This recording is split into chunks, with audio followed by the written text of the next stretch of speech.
Good evening, ladies and gentlemen, and welcome to the September 10th, 2013 meeting of the Downers Grove Village Council. It's my privilege to call this meeting to order. There are copies of our agenda on either side of the room. If you haven't already done so, I'd encourage you to please pick up a copy so you can follow along with our proceedings tonight. There will be multiple opportunities for public comment, both with respect to items that are on our agenda tonight, as well as a segment of our meeting under item 4, where we entertain comments and questions of a general nature. It is our custom to begin our meetings by reciting the Pledge of Allegiance, so at this time I would like to ask everyone present to please rise and join us in reciting the pledge. I pledge allegiance to the flag of the United States of America and to the republic for which it stands, one nation, under God, indivisible, with liberty and justice for all. Terrific, thank you. And for those of you who have not melted in today's convection oven-like heat, thank you for being here. I do realize you're only here because this is an official cooling center of the Village of Downers Grove. I would like to ask our fine village clerk to please call the roll. Ms. Holden? Commissioner Jose? Here. Commissioner Olson? Here. Commissioner Rankin? Here. Commissioner Barnett? Here. Commissioner Neustadt? Here. Commissioner Durkin? Here. Mayor Tully? Here. Thank you very much. That brings us to item 3 on our agenda, minutes of prior council meetings. We have one set of minutes to approve this evening, and those are regular meeting minutes from September 3rd, 2013. Are there any questions, comments, corrections, or changes from any members of the council? Seeing or hearing none, do I have a motion to approve? So moved. Second. All in favor? Aye. Any opposed? None. Those minutes are adopted. Thank you very much. It brings us right to item 4, which is our segment devoted to questions and comments of a general nature. If there are any members of the audience that have any questions or comments with respect to items that do not appear on our agenda tonight, now would be the opportunity to please come down to the podium, give us your name and address, and we would welcome hearing from you. Are there any such questions or comments of a general nature from any members of our audience? Obviously, heat exhausted, there are none. So we will move right to item 5, which are council member reports. We'll begin with Commissioner Jose. I have no report, Mayor. Thank you. Commissioner Rankin? I just wanted to thank my colleagues that came out to the Grove Foundation golf outing this weekend. It was a huge success, so thank you, all of you, for being there. Appreciate it. It's a great time. Thank you for putting it on. Well, it wasn't me. I was just part of it. So thank you. Commissioner Durkin? Yeah, thank you, Mayor. Just want to report up that Mayor Tully and I attended the Metropolitan Mayor's Caucus 6th Annual Gala. It was held this year at the Art Institute of Chicago, and it was a great opportunity to network with many different elected officials at the local level throughout the metropolitan Chicago area. So it was a well-attended event. Had an opportunity to visit some of the exhibits, and it's always good to get caught up and speak to the other mayors and managers from the surrounding communities. Ditto. Thank you, Commissioner. Commissioner Barnett? Thank you, Mayor. Indulge me, I have a couple of small things I want to read. One is just an announcement that I said I'd forward on, reminding everybody that Saturday, September 28th, the Downers Grove Park District is having their inaugural chili cook-off. It's a full day full of chili, live music, a beer garden, and lots of fun for the whole family. There is, believe it or not, an International Chili Society, as I suppose a little bit like some of the runner things, folks. And this is a sanctioned event, so that means that there will be competitors likely from out the state of Illinois as well as nationally. And the winner of the cook-off earns prizes and an automatic bid to the ICS World Championships in Palm Springs. So if you visit the Downers Grove Park District website at dgparks.org, there's more information, entry forms, rules, times, scheduled events, things like that. It sounds like it's going to be a good day. I will be challenging some of my local cook friends up here. I'm going to participate, and I'm hopeful that somebody else might take up the challenge. If nothing else, we'll have a little internal wager on it. I'd be happy. Thank you, Commissioner. I'd be happy to take you up on that, but I'm afraid it would be a conflict of interest because I am a solicited and registered judge for the event. So I'm afraid I'm going to have maybe we can work something out then. I'm going to have to eliminate. I don't think our ethics ordinance forbids that. So I may have to decline, but looking forward to that event. It's going to be a lot of fun, and I'm already stocking up on my antacid. And, it's kind of awkward to switch gears here. I had one more thing, Mayor. Tomorrow, of course, is 9/11's anniversary, and I thought about trying to say a few things on that tonight, and as I looked around, frankly, I found that some folks in town had already said the exact right words that I thought were appropriate, and I wanted to just read them for those that are watching at home and kind of for the record. So if you'll bear with me, this is from our superintendent, District 58 schools. Wednesday is the anniversary of September 11th, 2001, a significant day in our nation's history. September 11th has been designated Patriot Day by our president. On this day, the president requests the American flag be flown at half-staff, at individual American homes, the White House, and in all U.S. government buildings and establishments, home and abroad. In accordance with the president's request, District 58 will be flying its flags at half-mast. I assume the village will be as well. And here's the part that really struck me. This is a wonderful opportunity to encourage our children, and frankly all of us, to be looking for opportunities to be courageous, selfless, and loving, and impossible to say thank you to those who work so hard to keep us well and safe. One reason we remember September 11th is that we want to preserve the memory of the victims who lost their lives and those who died in service to others. Another reason to remember is to honor the courageous service of our firefighters, police officers, paramedics, and military. In the face of this disaster, we saw courage from firefighters, police officers, and paramedics that rushed to help. We also saw selflessness, strangers helping strangers. And we saw love, people from around the world sending cards, supplies, and comfort. It's an opportunity to turn something negative into a positive activity by honoring the good work of others and by doing good work ourselves. So tomorrow, look for opportunities to be courageous, look for opportunities to be selfless and loving, and if possible, say thank you to those who work so hard to keep us well and safe. I didn't write that, that's from District 58, but I thought it sort of nailed it, and I wanted to make sure that I relayed that tonight with this forum and this pulpit, so thank you. Thank you, Commissioner. Well written and well delivered. Thank you for sharing that. Commissioner Olson? No report. Commissioner Newstead? No report tonight, Mayor. I will save my items for the mayor's report and new business. So with that, we'll move on to item 5, council member reports. Just checking. You still awake out there? Moving on to item 6, public hearings. We have no public hearings tonight, so we'll move right to our consent agenda, which is item 7. Do I have a motion to adopt the consent agenda as presented? So moved. Second. Any questions or comments on any of the items on the consent agenda from any members of the audience? Questions or comments from members of the village council with respect to any items on the consent agenda? Commissioner Rankin. I just wanted to highlight the item about supplying the fixtures for any energy efficient lighting retrofit projects. You know, this is our industry in my other life, and this is just another great example of our village staff being innovative. They could have, gone through a company to figure out what lights they needed and pay them to install them, but they did that on their own, and they applied for grants to cover the cost of a majority of the fixtures. The staff is replacing the fixtures instead of paying a company. I mean, it's just an awesome project all around, and they're also going to be saving energy because they're going from lamps that are 4 bulbs to 2 bulbs, and then you're saving the cost of replacing those bulbs. I mean, it's just an awesome project. So I just wanted to highlight that, and I was real proud to see that. So good job. Thank you, Commissioner. Other questions or comments on any items on the active agenda? I'm sorry, the consent agenda. I'm just making sure you guys are paying attention. That's all. Looking to see who's reacting first. Someone like you. Roll call, please. Commissioner Newstead? Aye. Commissioner Durkin? Aye. Commissioner Jose? Aye. Commissioner Olson? Aye. Commissioner Rankin? Aye. Commissioner Barnett? Aye. Mayor Tully? Aye. All items on the consent agenda have been approved unanimously. It brings us to item 8, our active agenda. We have 2 items on our active agenda, A and B.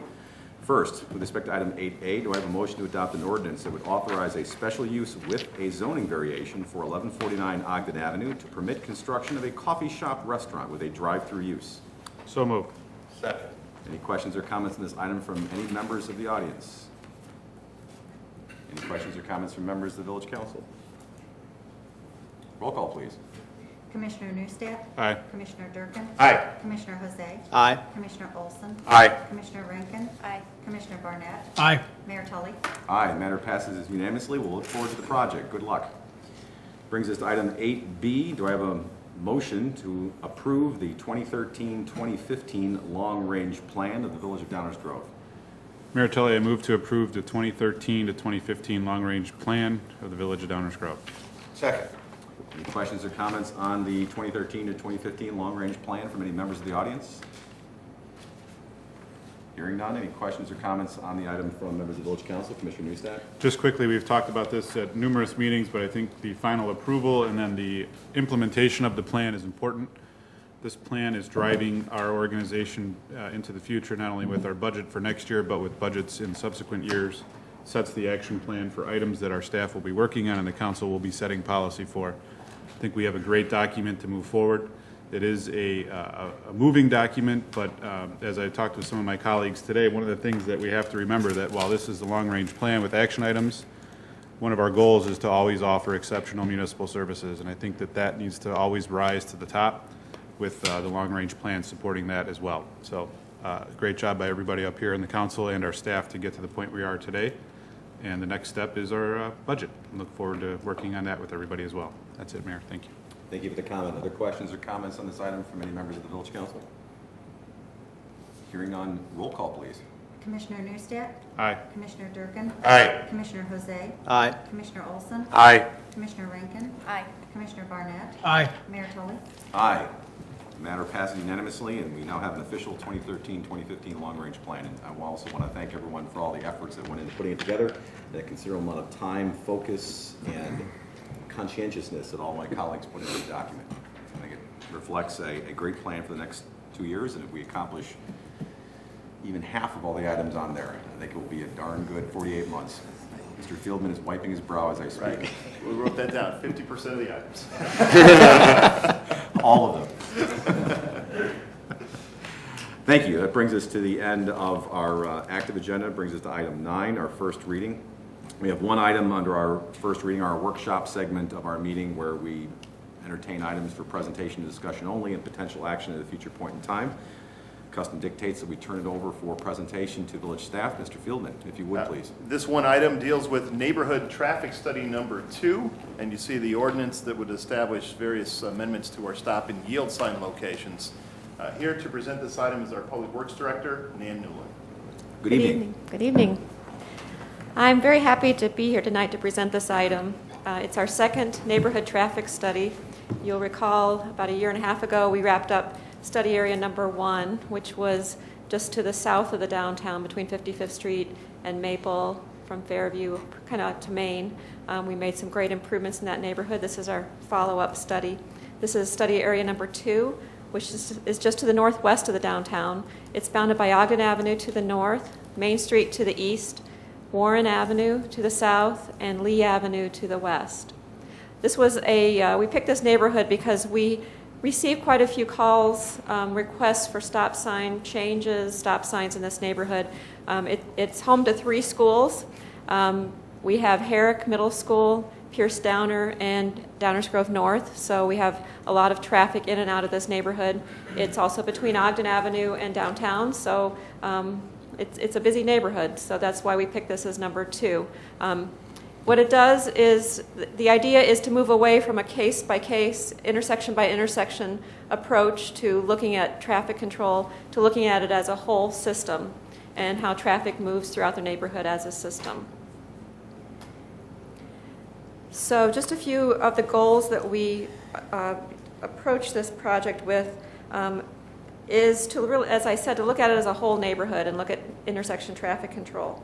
We began in October 2012 with some pretty aggressive traffic measuring throughout the neighborhood. We did traffic counts at 48 locations, which measured both speed and volumes. We did pedestrian counts at 14 intersections, which was a person there actually counting school children. It counted the morning and the afternoon commuters as well.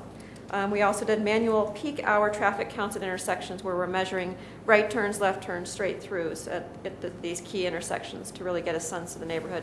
It helps us look at the performance as a system, where the traffic's going, how fast it's going, what streets people are choosing to drive on. The other goal was to come up with some recommendations that we could implement and then come back after we implement them and measure them again and see what the effect of those changes have been, to see if we need to do some additional work. The concerns that we have heard over time in this neighborhood, as I said, have really been about pedestrian safety when school children and commuters are crossing the street. That's related to speed of traffic and volumes of traffic, speeding in the neighborhoods, Some inconsistent parking restrictions, like traffic control, parking has been implemented on a case-by-case basis, reacting to commuters parking on this block and parents dropping off on this block, or school personnel parking on this block. So it's been implemented over a period of time. At the same time we were doing this study, it just was wrapping up some very significant site changes at Downers Grove North High School as well, which really impacted the way people park, the way buses work, the way drop-offs work. So it was a way to kind of review how all those changes are working and to get District 99 staff involved with us to look at the numbers, meet with the residents, and really see where we were at.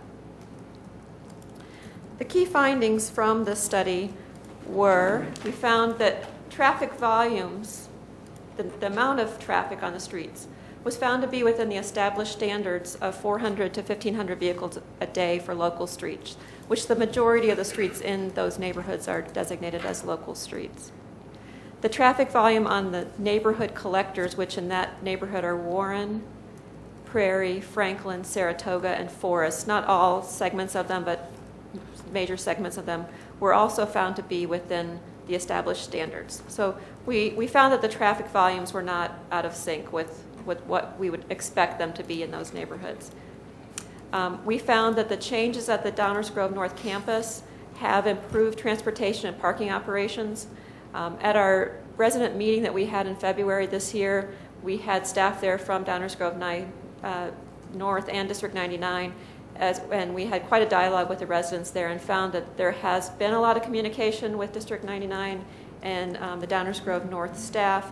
The residents there felt very comfortable that they have had a lot of communication, that they've been making a lot of changes, and they've been listening to their concerns, and they've been making changes. And they have continued to do that, and we understand that most people are satisfied with where that operation is today, and that the District 99 staff continues to monitor that. We did find that speeds on some of the streets were a little bit higher than what we would like to see in a neighborhood street, and there are recommendations in the report that address that. What we included in the recommendations were we will provide traffic control on all intersections. There are intersections in this neighborhood, as there are in most neighborhoods in the village, that have no traffic control. And those are predominantly three-way intersections where it relies on the motorist to recognize that they're not on the through street and they need to yield to the through street, which with the younger drivers, I'm not sure that's always something that they understand. I have younger drivers in my household, and I don't think that's really taught as much to younger drivers today as it was when many of us were learning to drive. So that's one thing that I think residents feel a little insecure about in neighborhoods, especially when they have kids walking, to really enforce that street is to stop for pedestrians and to stop for the through street. We also had a recommendation to replace the yield signs with stop signs throughout this neighborhood, and that's also given to the high volume of on-street parking, which can obscure sight distance. We have a lot of older, mature trees in this neighborhood, and we also have a lot of pedestrians. And we found that yield signs tend to get upgraded over time to stop signs because of these issues and because of resident requests. So our recommendation is to go through and replace all the yield signs at one time with stop signs. We are looking to enhance the pedestrian signage, warning signage, crossing signage with some additional signs, which we'll see later, and to implement traffic calming on the streets where we saw a little higher traffic speeds, namely Lee and Seeley. The report recommends preparing a corridor plan for Warren Avenue, which with the opening of Belmont really took on a little bit different characteristics. It's now a through street. It has an overpass at Belmont. It has direct connection between the downtown and the Belmont station. It kind of goes from a downtown, very urban feel to kind of a no curb and gutter, very open feel. So the study recommends that we kind of do a little bit of a mini study on Warren and maybe wrap that up into the bicycle pedestrian plan and see how we might do some things to kind of do some traffic calming on Warren. Lastly, we're recommending that we follow up on all of our recommendations and implementation with follow-up speed and volume counts to see how it's performing.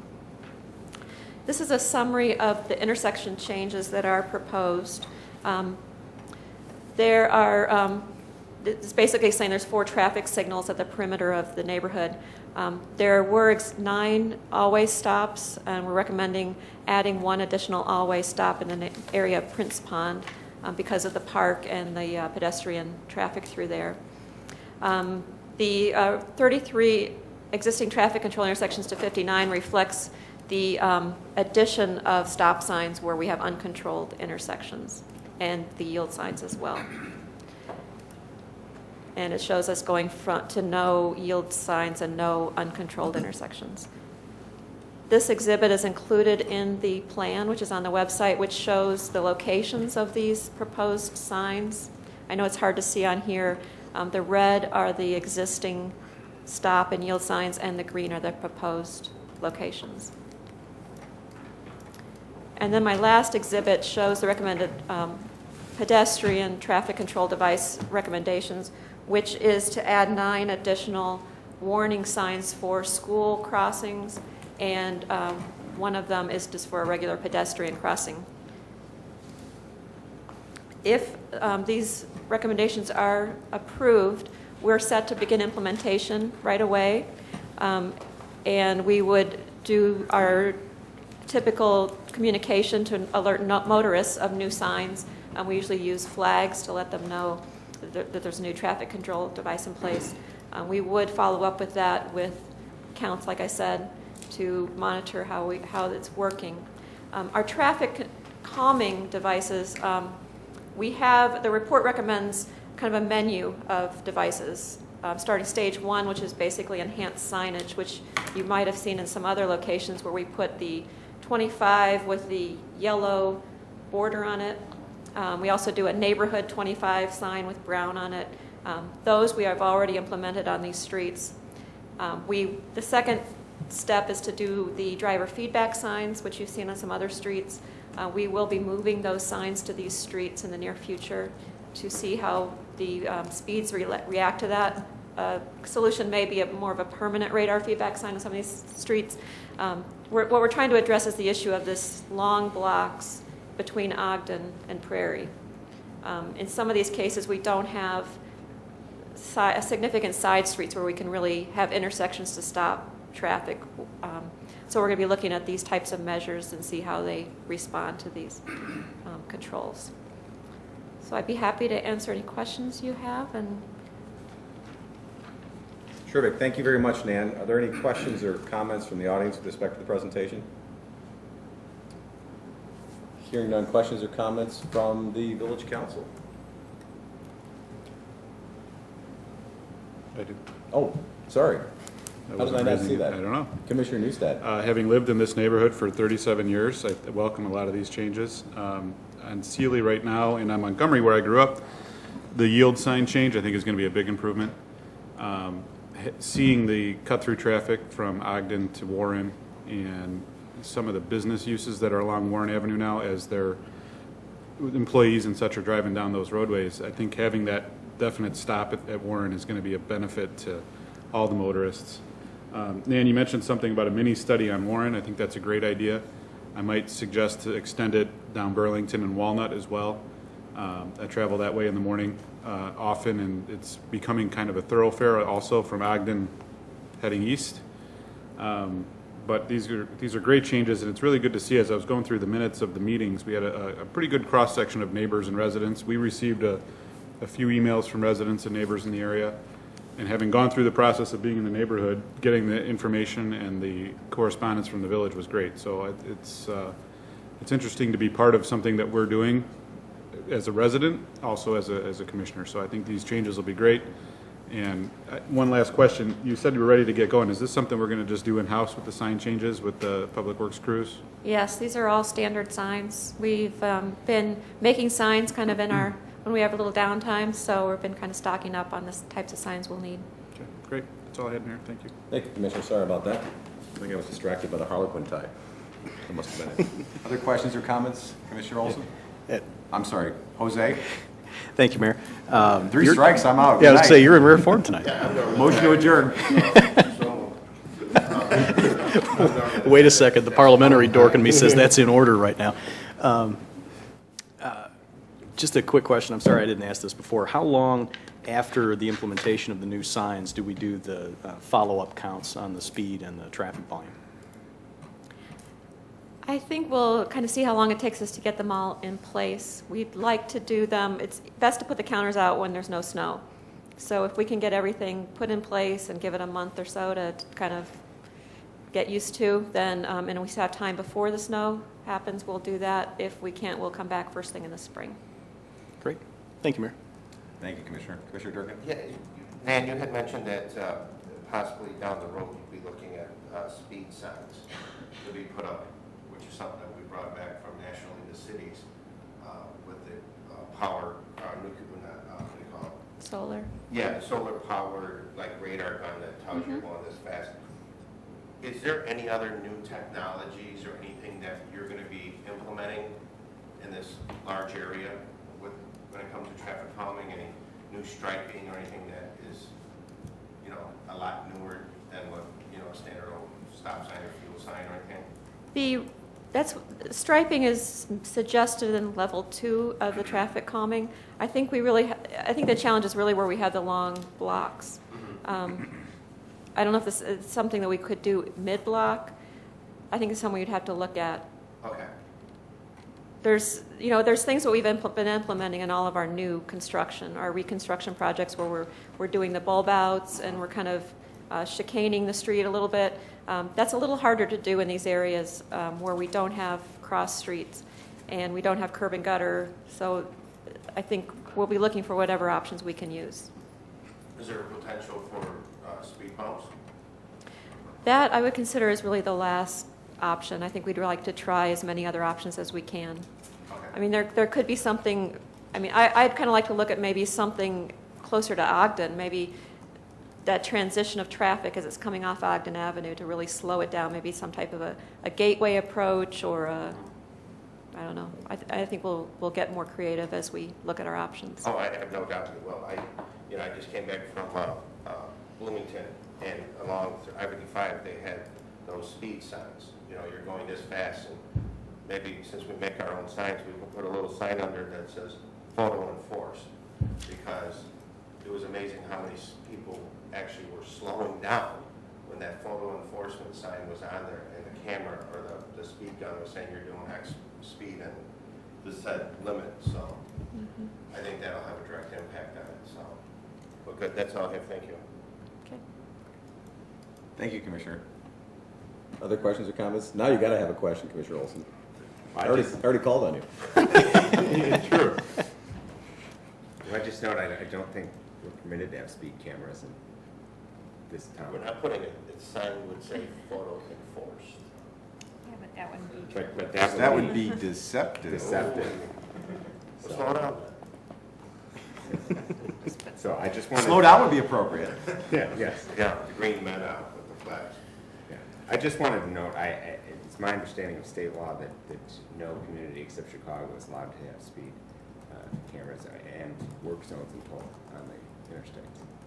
So, and I I'm don't not think. implying we should get them. And I don't think anyone. That I am. And I just Too late. wanted to clarify that. Thank you. Other questions or comments on the presentation? I'll just add that, once again, this comprehensive approach to traffic calming and traffic solutions seems to be working very well. It's exciting to see the second neighborhood traffic study come forward. We obviously get a lot of different inquiries from different segments of the community, and I can remember back when we would address things block by block, and all it would do was move the problem over one block, and 6 months later you'd hear from a different neighborhood. So this approach seems to be working very well, and I'm glad to see it come forward, and hopefully the solutions will be as effective as the comprehensiveness of the approach. So thank you for the presentation. That ends our first reading tonight, Mayor. Thank you. Terrific. Thank you very much. That then brings us to item 10, the mayor's report, and I have a few items to address. The first is there's a liquor license application that I would like to place on file. The village has received an amended application for a full alcohol on-premise and outdoor liquor license application from Half Italian, Inc., doing business as Capri, located at 5101 Main Street in the village of Downers Grove. Pursuant to Section 3-12 of the Liquor Control Ordinance, a public hearing for a liquor license application may be waived. The application must be placed on file for a minimum of 2 weeks, subject to public comment prior to the issuance of a new license. At this time, as the Liquor Commissioner, I am placing this amended application on file in the village clerk's office. Barring any objection, once the 2-week waiting period has passed, a liquor license shall be issued to Half Italian Inc., doing business as Capri, located at 5101 Main Street. So that item is being placed on file as of today, September 10th, 2013. Two other things. First, I just want to remind everyone again that the 3rd annual ComEd Town Hall meeting is set to take place beginning at 7 o'clock p.m. on Thursday, September 19th, 2013, this year at the Public Works Building located at 5101 Walnut Avenue. As previously mentioned, this is part of the village's ongoing work to improve electricity service within the village. I know there are now materials that have been posted to our website. Our sustainability report for 2013, reliability report and sustainability report for 2013 is now available on the website for residents to peruse.